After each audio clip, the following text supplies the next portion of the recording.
On termine ce journal avec un roman historique et social. On connaissait le trempage, ce délicieux mets très apprécié notamment dans le Nord Atlantique, mais l'on connaît moins le trempage créole. C'est le titre de cette saga littéraire bien épicée en 4 tomes. Elle est signée Alexandre Télim, un Robertin qui vit dans l'Hexagone, mais qui était de passage sur l'île. Hubert Bornil et Guy Raphaël René l'ont rencontré. Regardez. Complot, procès, sabotage composent les scènes de crime des personnages de ce 3e tome de l'ouvrage Trempage réalisé par ce jeune Martiniquais Alexandre Télim. Une histoire très épicée, vous allez le voir. Son inspiration, il la puise au cœur du Verpris, le quartier où il a grandi.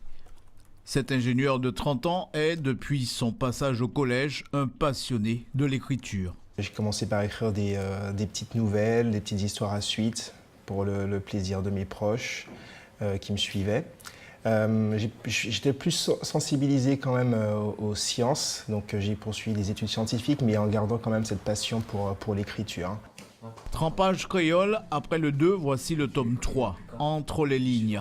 Une vraie saga à l'antillaise où tous les aspects de notre société figurent. La jalousie, les problèmes de famille, les phénomènes d'indivision, tout y est. Les images des colonisations, celles de ceux s'étant battus pour la liberté et celles de cicatrices de population devant surmonter 4 siècles d'esclavage. C'est en partant en métropole pour mes études que j'ai eu vraiment ce recul sur la société. J'ai voulu parler des jeunes dans leur famille, dans leur cadre éducatif, historique et culturel. Le Trempage créole relate en fait le quotidien de 4 étudiants d'une vingtaine d'années, issus de chacun d'une famille qui représente un univers de l'île. On y retrouve une ambiance plutôt sombre avec des histoires de sorcellerie ou de délinquance par exemple. Une ambiance un peu plus pailletée avec le souci des apparences qu'on a aux Antilles. Pour ce 3e numéro, Alexandre Télim entraîne le lecteur dans une cascade de surprises empreintes d'émotion. C'est pimenté, c'est épicé, voilà. Il y a plusieurs couches d'ingrédients. C'est issu de différentes périodes historiques marquantes du pays. C'est un moment convivial. On réunit les restes de la semaine pour faire son trempage du dimanche après le football.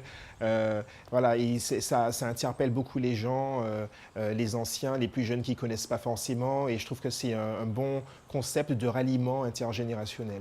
Le Trempage créole, une saga en 4 tomes parue chez Orphy, on ne peut souhaiter que du succès à l'auteur. Une saga très épicée à la sauce martiniquaise Trempage créole. Le 4e ouvrage sera mis en écriture durant ces grandes vacances. En attendant, Alexandre Télim vous invite à sa séance de dédicace samedi après-midi 15h-18h, Guy Perru, la Galeria. Pour ça. C'est la fin de votre édition, merci de l'avoir suivi.